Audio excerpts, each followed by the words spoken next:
kelompok 5 akan mempresentasikan tentang isu-isu aktual dalam Islam, moderatisme dan radikalisme.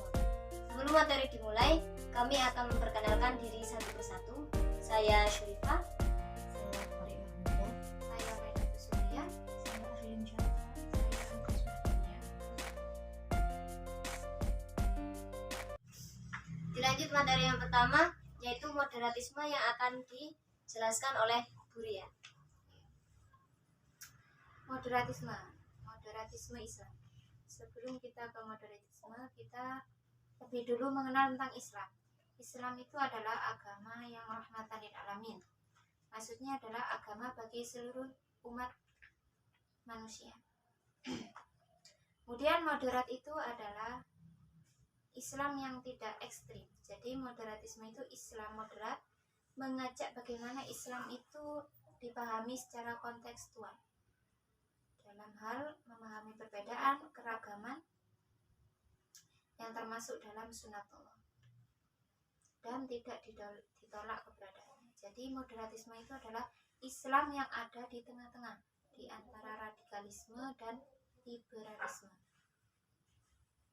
Islam moderat itu seperti kita, contohnya Ahlus Sunnah wal Jamaah.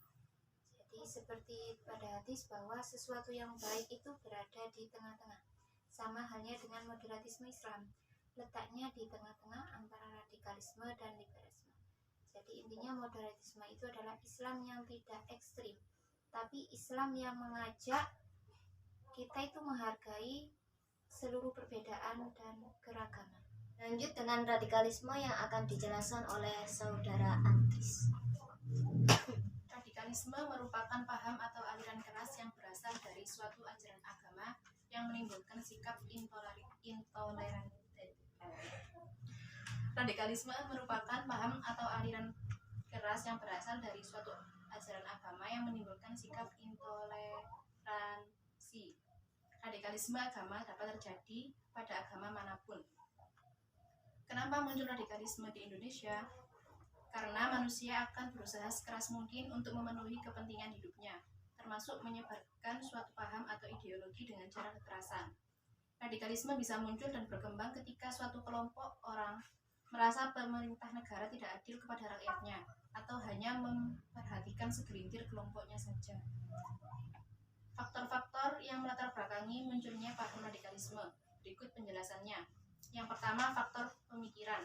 Yang kedua, ada faktor ekonomi. Yang ketiga, faktor politik. Yang keempat, faktor sosial.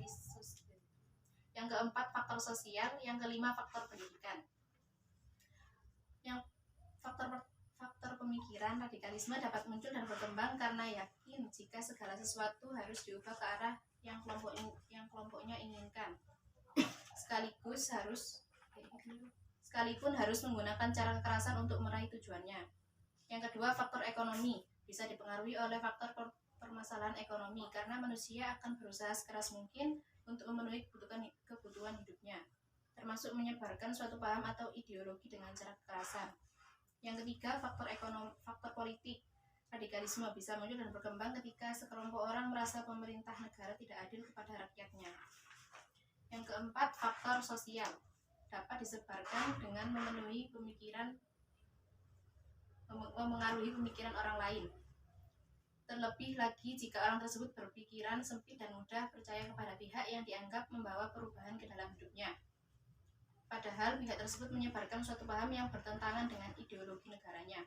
Yang kelima, faktor pendidikan. Radikalisme dapat muncul di berbagai tempat, termasuk sarana pendidikan. Ideologi radikalisme bisa dengan mudah didiskusikan dalam pengajarannya. Yang C, bagaimana perkembangan radikalisme di Indonesia, yaitu pasca reformasi yang ditandai dengan terbukanya keran demokratisasi telah terjadi lahan subur tumbuhnya kelompok Islam radikal. Fenomena radikalisme di kalangan umat Islam seringkali disandarkan dengan paham keagamaan. Sekalipun pencetus radikalisme bisa lahir dari berbagai hal, ekonomi, politik, sosial, dan sebagainya. Pada organisasi mereka juga beragam, mulai dari gerakan model moral, ideologi seperti Majelis Mujahidin Indonesia MII, Hizbut Tahrir Indonesia, serta mengarah pada gaya militer seperti Laskar Jihad, Front Pembela Islam, dan Front Pemuda Islam Surakarta. Radikalisme yang berujung pada terorisme menjadi masalah penting bagi umat Islam Indonesia dewasa saat ini.